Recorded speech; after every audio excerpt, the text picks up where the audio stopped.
Përshëndetje dhe mirë se vini në podcastin Univlora. Sot kemi kënaqësinë të kemi në studio një pedagoge me përvojë dhe pasion të veçantë për arsimin gjuhësor. Ajo është doktore i shkencave zonja Irena Skëndo, pjesë e stafit akademik në Departamentin e Gjuhëve të Huaja në Universitetin tonë.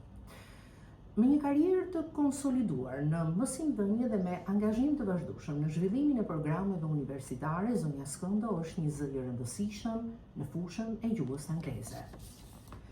Sot do të flasim me të për gjendjen aktuale të Departamentit të Gjuhës Angleze, programet, përfshirje në projekte ndërkombëtare, marrëdhënien me tregun e punës dhe mbi të gjitha rolin e teknologjisë në mësimdhënie, por edhe për studentët. Ata që sapo nisin në rrugën universitare, ata që diplomohen dhe ata që kanë guximin të ndërrojnë më shumë. Mirë se erdhët në podcastin Univlora. Faleminderit për ftesën. Dua ta nis me pyetjen e parë dhe mbi atë që është profili i çdo departamenti. Irena, cili është profili i Departamentit të Gjuhëve të Huaja? Cilat janë pikat e forta, por edhe programet e strukturuara brenda këtij departamenti? Departamenti i Gjuhëve të Huaja është pjesë e Fakultetit të Shkencave Humane. Mund të themi që ai është departamenti i dytë, pas departamentit të drejtësisë në Fakultetin e Shkencave Humane, më i madh si nga numri i studentëve, por dhe nga programet që ai ofron, të cilat janë të shumëllojshme dhe programet të cilat ofrojnë normalisht në gjuhën angleze, e cila na jep dhe akses për një marrëdhënie dhe marrëveshje ndërkombëtare me institucione arsimore të cilat ndodhen në shtetet evropiane. Programet e Departamentit të Gjuhëve të Huaja nisin me bachelor në gjuhë angleze, i cili është një program i cili përgatit mësues të ardhshëm në gjuhën angleze, por dhe në gjuhën italiane. Programi i dytë që ne ofrojmë master profesional. Është një master i cili përgatit mësues të ardhshëm në gjuhët e huaja. Ky master si vjet është riorganizuar dhe është emërtuar Master i Shkencave në gjuhë angleze, i cili përgatit jo vetëm mësues për ciklin 9-vjeçar, por dhe për atë të shkollave të mesme. Më pas kemi një master në interpretim dhe përkthim, i cili përgatit përkthyes dhe interpret të ardhshëm. Dhe së fundmi kemi studime doktorale. Studime doktorale është një pikë e fortë e departamentit, të cilat ofrohen nga Departamenti i Gjuhëve të Huaja. Dhe vetmja në universitet. E vetmja, po. Domethënë studentët aty kanë është numri kushtëzuar? Është numri kushtëzuar? Po, është një numër i përcaktuar, i cili është në bazë të kuotave, përcaktohet nga Ministria e Arsimit. Mund të jenë deri në 5 student, të cilët studiojnë për doktoratur në Departamentin e Gjuhëve të Huaja. Studentët aty kryejnë kërkime më të specializuara në fushën e letërsisë, të gjuhësisë angleze, si dhe në fushën kulturore. Irena, në pritshmëri mos të haroj gjithashtu dhe programin 2-vjeçar në udhërrëfim turistik, i cili përgatit udhërrëfyes të ardhshëm për qytetin e Vlorës, po jo vetëm, i cili zhvillohet vetëm në gjuhën angleze. Në gjuhën angleze gjithashtu. Kanë dhe disa lëndë ata që i kryejnë në gjuhën shqipe, janë disa lëndë specifike, por gjithashtu dhe ky është në gjuhën angleze. E qartë. Në pritshmëritë që keni ju për studentët, që numri i tyre të jetë sa më i lartë, duke filluar që nga ky vit 2025-2026. Cilat janë pikat e forta të këtij departamenti, por edhe sfidat me të cilat ju përballeni? Siç edhe përmenda më parë, një nga pikat e forta janë mobilitetet, domethënë, që ofron dhe ndërkombëtarizimi, mobilitetet që ofron Departamenti i Gjuhëve të Huaja. Është tashmë traditë kjo, e cila ka nisur herët me kontributin e profesorëve në Departamentin e Gjuhëve të Huaja. Ende vazhdon ku profesor dhe student nga shtetet të ndryshme europiane kryejnë këto shkëmbimet në kuadër të programit Erasmus. Dhe është një vlerë e shtuar e Departamentit të Gjuhëve të Huaja. Pasi çdo vit shohim që student të huaj zgjedhin Universitetin e Vlorës, zgjedhin departamentin ton, të kryejnë një semestër, por edhe 2 semestra. Dhe gjithashtu do doja të përmendja dhe kurrikulat. Kurrikulat që ne ofrojmë dhe që programe, domethënë, I kemi në përputhje me kurrikulat e huaja, në mënyrë që studentët, si ata ardhës dhe ne dhe studentët tanë që shkojnë në këto universitete, të jenë në vjushmëri të programit nga universiteti që ata vinë. Si është balancuar kjo marrëdhënia e dijeve teorike me praktikën, duke qenë se këto programe kanë në përfundim të diplomimit kanë mësuesin. E drejtë, po. Atëherë, si është kjo qasje midis teorisë edhe pjesës së praktikës? Siç edhe përmende ti, Marita, do me thënë, kemi pjesën teorike, që patjetër është baza, por pjesa teorike nuk është gjithmonë e ndërthurur me pjesën praktike, sidomos në departamentin e gjuhëve të huaja. Ne në departament kemi një laborator interpretimi, në të cilin do me thënë bëhet punë praktike. Aty studentët interpretojnë nga një gjuhë huaj në një gjuhë tjetër. Dhe kjo i mundson ata të përgatiten për tregun e punës, si interpret apo përkthyes të ardhshëm. Gjithashtu, puna praktike e departamentit shifet në marrëveshjet dhe në marrëdhëniet që ne kemi me shkollat e qytetit të Vlorës, por jo vetëm, pasi studentët ta nuk janë vetëm nga rrethi Vlorës. Ata janë dhe nga qytete të tjera, si Lushje, Fier, Sarand, Delvin, Berat e tjera. Kështu që me këto shkolla ne kemi marrëveshje ku studentët realizojnë praktikat e tyre mësimore. Për në lidhje me programin Erasmus, studentët cilët e praktikojnë, aplikojnë, a janë të lumtur kur vinë, a sillin një frym tjetër, duke filluar që nga bashkëpunimi me pedagogët, komunikimi dhe marrëdhënia brenda grupit punës. Çfarë feedback-u marrin ata dhe e përcjellin tek ju? Përvojat janë nga më të shumëllojshmet, por shumica e studentëve janë të kënaqur, si në aspektin mësimor, por dhe në aspektin shoqëror, pasi ajo është një përvojë jo vetëm mësimore, por edhe kulturore, historike, gjuhësore gjithashtu, pasi dhe aftësitë e tyre gjuhësore, do me thënë, përmirësohen gjatë këtij mobiliteti. Shumica e studentëve që kthehen nga mobiliteti dëshirojnë të aplikojnë përsëri. Dhe mund të them që si vjet, do me thënë, kemi pasur një numër studentësh të cilët donin të aplikonin, por vendet ishin vetëm 2, mund të themi, dhe të tjerët janë në pritje. Kështu që kërkesa është në rritje. Po në projekte të tjera, Irena, përfshirën studentët kanë dëshirë? Dëshira mund të jetë, dëshira është, do me thënë, ne mundohemi që ti përfshim sa më shumë në kërkim shkencor. Departamenti ka për traditë një konferencë ndërkombëtare, e cila realizohet çdo vit. Dhe ne aty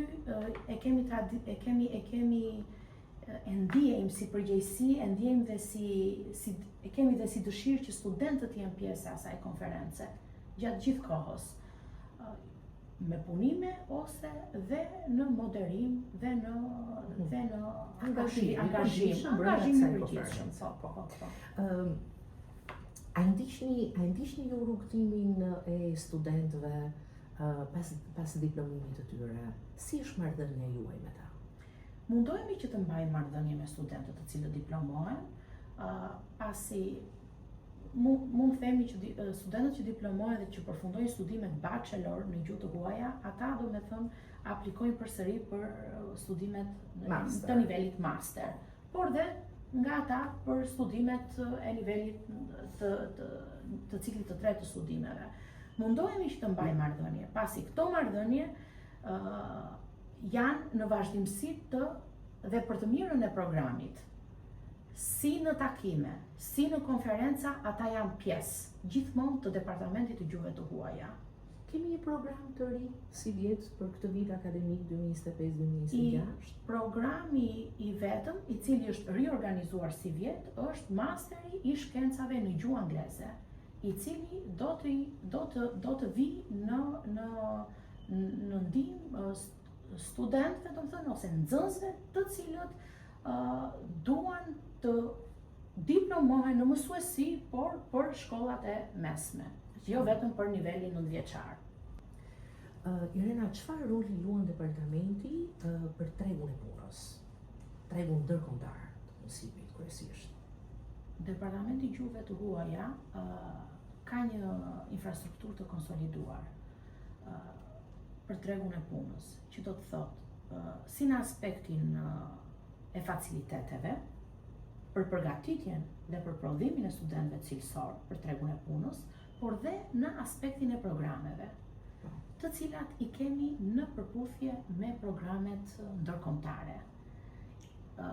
Kjo gjë i ndihmon jo vetëm studentët tanë, por dhe studentët e huaj të bëjnë zgjedhjet e duhura kur ata i kemi këtu në mobilitet. Gjithashtu, infrastruktura ka të bëjë me përgatitjen e tyre për punën në praktik, që do të thotë, përmendëm laboratorin. Kemi një laborator tjetër të dytë, i cili është i pajisur me videoprojektor, me një smartboard dhe një smartboard tjetër në një klasë tjetër, ku të gjitha këto facilitete dhe këto pajisje ju i ndihmojnë studentët. Pak më parë ju më përmendët laboratorin, një laborator special. Çfarë menduhet për ta zhvilluar edhe për ta modernizuar më shumë infrastrukturën? Siç edhe dihet, institucionet arsimore duhet patjetër që gjatë gjithë kohës të jenë në pajtueshmëri me avancimin teknologjik. Do me thënë, teknologjia është e pafundme, kështu që dhe ne jemi në kërkim të saj, në mënyrë që të jemi të kapim ritmin e pajisjeve teknologjike. Nëse diçka e reprezentohet, pse jo, ta kemi. Është një departament i gjuhëve të huaja, siç e tham. Gjuha angleze, anglishtja është kudo. Është gjuha që ne prekim çdo ditë në përditshmërinë tonë. Irena, ka bashkëpunim me fakultetin e gjuhëve të huaja në Tiranë, me Shkodrën, me Elbasanin. A keni një konsorcium me njëri tjetrin dhe që nëse mund të ketë edhe shkëmbime, duke parë edhe laborator në këto universitete? Po, kemi bashkëpunim. Përveç programeve Erasmus, që patjetër ajo është shumë e rëndësishme. Ne kemi bashkëpunim dhe bashkëpunimi i departamentit tonë shifet në kuadër të aktiviteteve të përbashkëta që mund të realizohen gjatë vitit, si për shembull konferenca ndërkombëtare, konferenca kombëtare, ku thirrjet janë të përbashkëta. Cilat janë ambicjet që ju keni për departamentin tuaj në vitet në vijim? Mund të citoja jo vetëm një ambicie, po disa. Njëra prej tyre do të jetë përthithja e sa më shumë studentëve në departamentin e gjuhëve të huaja. Gjithashtu, pse jo, të jetë një departament ndërkombëtar. Cilat janë politikat që do të ndiqni ju për të përthithur sa më shumë student? Një prej politikave më të rëndësishme, duke ditur, Irena, që tregu i arsimit është bërë shumë i vështirë. Një kurikull ndërkombëtare, kurikula dhe programe ndërkombëtare që ofron departamenti, mobilitetet, të cilat janë një pikë e fortë. Studentët nuk qëndrojnë dhe nuk janë të kufizuar vetëm në kuadrin institucional, por eksperienca, përvoja e tyre mund të shfaqet dhe më tej. A janë të lumtur studentët me ju sa bashkëpunuesi me ju pedagogët me ta? Duke përfshirë edhe pjesën e mbështetjes morale. Mund të them se jemi shumë bashkëpunues. Jemi shumë ikpritës, shumë bashkëpunues. Studentët tanë na kanë aty, jemi aty për ata gjatë gjithë kohës, jo vetëm në telefon, por fizikisht. Jemi në një periudhë ku maturantët do të nisin aplikimet e tyre, dhe 2025 është rrugtimi i parë për ata që do ta nisin rrugtimin për herë të parë, rrugtimin universitar. Cili është mesazhi Ti vetë si pedagoge, por edhe si pjesë e stafit të Departamentit të Gjuhëve të Huaja, pse duhet të zgjedhin ju për të vazhduar studimet? Mesazhi im për maturantët është që ta zgjedhin Departamentin e Gjuhëve të Huaja, pasi është një departament i cili të ofron një program ndërkombëtar. Jo të kushtëzuar vetëm në nivel kombëtar. Studentët tanë kanë mundësinë të udhëtojnë, të kryejnë një semestër akademik në një shtet evropian. Jo vetëm studentët tanë, por dhe studentët që vinë nga këto universitetet të huaja realizojnë mobilitetet në departamentin tonë. Dhe mund të them që është departamenti me marrëveshjet më të shumta në numër, në lidhje me programet Erasmus. Po për studentët aktual, ata që ju i keni pjesë të familjes suaj të vogël, Departamenti i Gjuhëve të Huaja, cili është mesazhi juaj i rena për ta? Studentët tanë kanë mbështetjen tonë të pafundme. Ne jemi aty për ata gjatë gjithë kohës. Të jenë sa më shumë optimist. Pasi optimizmi ju sjell përkushtim dhe rrjedhimisht del dhe pasioni për punën. Puna nuk duhet të mungoj. Patjetër, në çdo fushë të jetës dhe në çdo aspekt të jetës, puna është e lidhur me përkushtimin dhe me pasionin. Ishte kënaqësi Rena të kisha sot në studio. Faleminderit gjithashtu. Të dashur student, sot patëm mundësinë të hedhim dritë mbi një nga degët më dinamike dhe sfiduese të arsimit universitar. Gjuha angleze, Departamenti i Gjuhëve të Huaja. Besoj se shumë nga ju, qofshi student, maturant apo prindër, e ndjet sa rëndësi ka një qasje cilësore, bashkëkohore dhe përkushtuar ndaj mësimdhënies. Nëse po mendoni të ndiqni këtë rrugë, bani mend se gjuha angleze, Departamenti i Gjuhëve të Huaja, përfshi edhe gjuhën italiane, nuk është vetëm një diplomë, është një derë drejt botës dhe me përkushtimin e duhur, ajo derë hapet më lehtë. Faleminderit që ishit në këtë episod të podcastit Uniflora.